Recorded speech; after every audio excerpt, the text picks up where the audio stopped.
ہم سے عبداللہ بن نمیر نے حدیث بیان کی، نیز محمد بن عبداللہ نمیر نے حدیث بیان کی،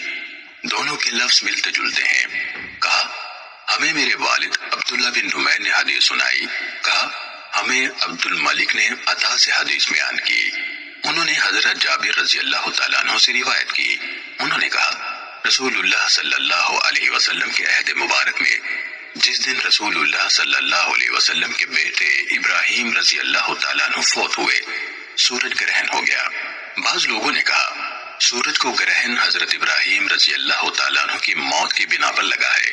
پھر نبی اکرم صلی اللہ علیہ وسلم کھڑے ہوئے اور لوگوں کو 6 رکوعوں 4 سجدوں کے ساتھ 2 رکعت نماز پڑھائی۔ آغاز کیا تو اللہ اکبر کہا، پھر قرات کی اور طویل قرات کی، پھر جتنا قیام کیا تھا تقریباً اتنا رکوع کیا، پھر رکوع سے اپنا سر اٹھایا اور پہلی قرات سے کچھ کم قرات کی، پھر اس قیام جتنا رکوع کیا، پھر رکوع سے اپنا سر اٹھایا اور دوسری قرات سے کچھ کم قرات کی، پھر اس قیام جتنا رکوع کیا، پھر رکوع سے اپنا سر اٹھایا، پھر سجدے کے لیے جھکے اور 2 سجدے فرمائے، پھر کھڑے ہوئے اور اس دوسری رکعت میں بھی 3 رکوع کیے، ان میں سے ہر پہلا رکوع بعد والے رکوع سے زیادہ لمبا تھا اور آپ کا رکوع تقریباً سجدے کے برابر تھا۔ پھر آپ پیچھے ہٹے تو آپ کی پیچھے والی صفیں بھی پیچھے ہٹ گئی، حتیٰ کہ ہم لوگ آخری کنارے تک پہنچ گئے۔ ابو بکر ابن ابی شیبہ نے کہا حتیٰ کہ آپ عورتوں کی صفوں کے قریب پہنچ گئے، پھر آپ آگے بڑھے اور آپ کے ساتھ لوگ بھی صفوں میں آگے بڑھ آئے، حتیٰ کہ آپ واپس اپنی جگہ پر کھڑے ہو گئے۔ پھر جب آپ نے نماز سے سلام پھیرا اس وقت سورج اپنی اصلی حالت پر آ چکا تھا۔ پھر آپ صلی اللہ علیہ وسلم نے ارشاد فرمایا، لوگو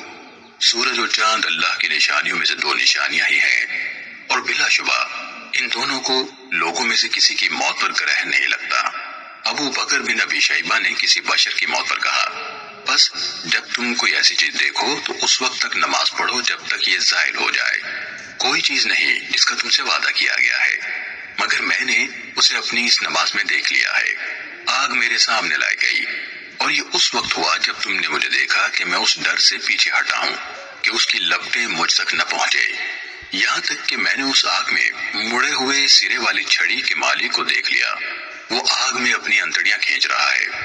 وہ اپنی اس مڑے ہوئے سرے والی چھڑی کے ذریعے سے حاجیوں کی چیزیں چوری کرتا تھا۔